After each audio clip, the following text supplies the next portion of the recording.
Welcome to week 51 of 2019, everybody, and to episode number 169 of Warehousing Operations as a Career. And I'm Marty T. Hawkins.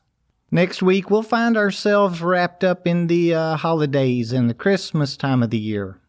I know it's pretty much of a regular work week for a lot of us. Well, I guess there's some time off, of course, but for example, I know of several distribution centers that the warehouse order selectors will be off on Tuesday night, as delivery trucks won't be rolling out on Christmas Day, and we'll work Wednesday night, which is Christmas night, so routes can be loaded and roll out Thursday morning.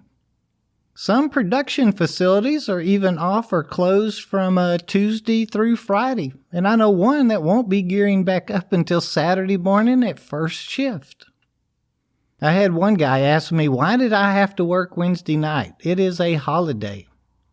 You know, if we think about it, most industries will be working. Not a full day maybe, but fast food places, shopping centers, call centers, retail distribution, entertainment, restaurants, and most service places will be working at least half a day. You know, it's not really all that odd. In transportation, those trucks are still moving freight across the country. Many of our independent drivers never really get a day off. I heard a few recruiters stating this week that it was hard to set interviews between Thanksgiving and Christmas. People wanted to wait until after the holidays to start work. You know, I myself started my first real career job on November 22nd with a company and stayed there for 26 years. I just always figured if a person is responding to an ad, they're wanting to work. And you know, there's usually 5 or 6 weeks between Thanksgiving and the New Year. That's a long time to go without a payday. We definitely need to honor the season for what it is and respect it, of course. And it's great getting the family together. Those times are important. We need them. But our jobs are important for us too. We know all year long we're going to be scheduled on those holiday nights. It's easy to set our holiday gatherings around our schedules. I worked nights as an order selector for 6 years and never missed out on a single holiday event. I didn't like it, but that was the job I had. I always felt worse for the fast food and convenience store workers that had to work during the day on the holidays. My point being, our jobs take care of our families every week. Don't get frustrated over a night or a day worked. You can make it work.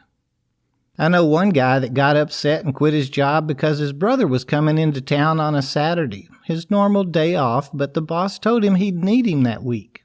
Well, he got all upset, threw a fit that Thursday, and quit his job because he wanted to spend all day Saturday with his brother. As it turned out, his brother got hung up and didn't make it to town. No play day with his brother and no job on Monday. I have 100 stories like that. It's important. Let's work out what we can and work it around our jobs. Or that's just my thought process. Well, I strayed way off subject that time, but I do want to talk about week 51, or the closing of the year, for a few minutes today.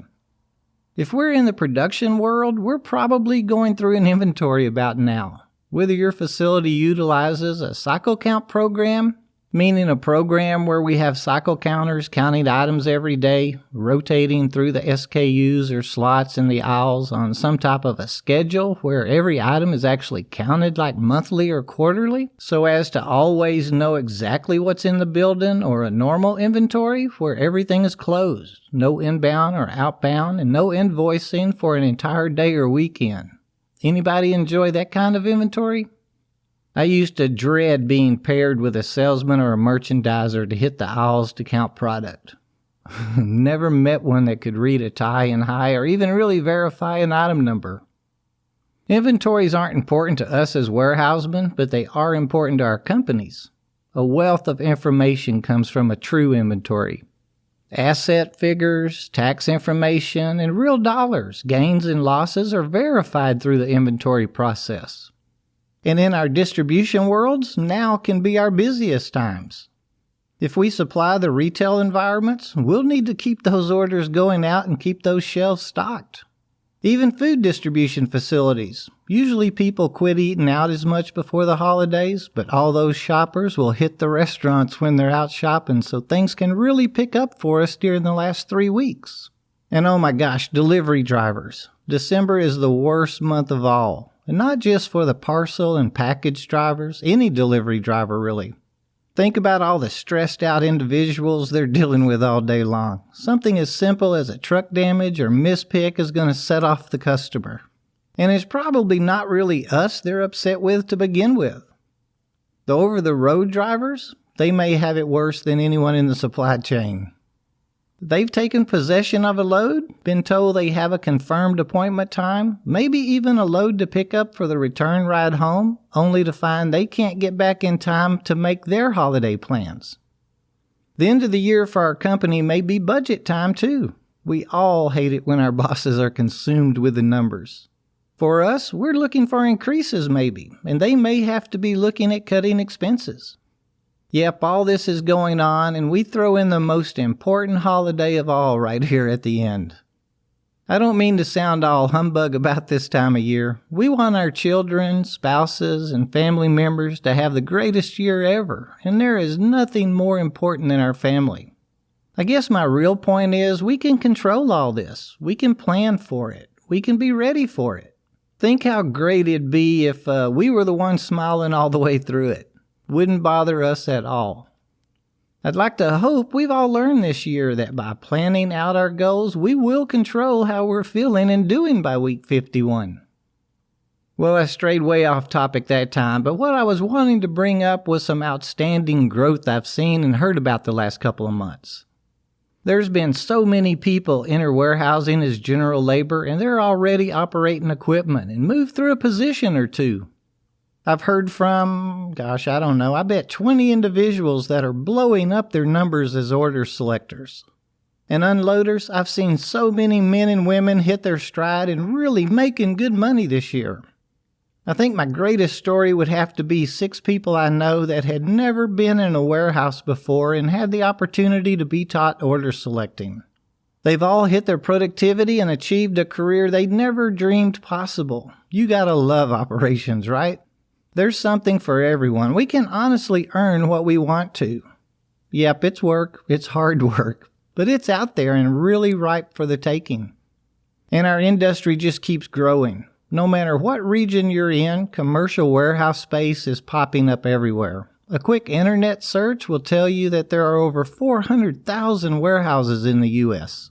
By the end of 2019, it's estimated there'll be over 780 million square feet of space that will have hit the market, with 225 million square feet being planned or built out right now. And a lot of that space, some estimate over 50% of it, is being built without tenants or signed leases even. People are betting on all that growth. We've made some great career choices, people.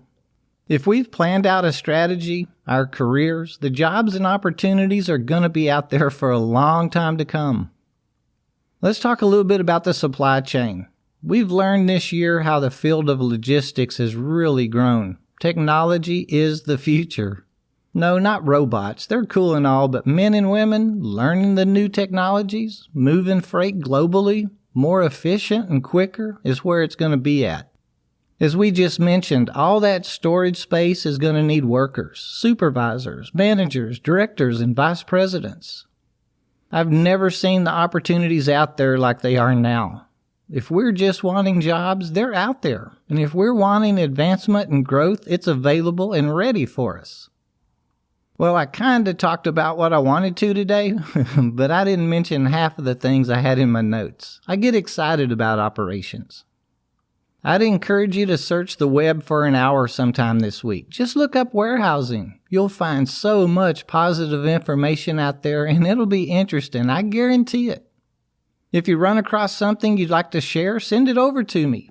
Email host@warehouseandoperationsasAcareer.com or use that little @ WHSEANDOPS on Facebook or Twitter. There's always people there that'd love to join in on your conversation.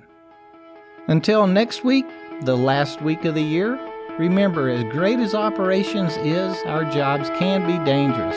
Be safe first, and always go home to the family waiting on us.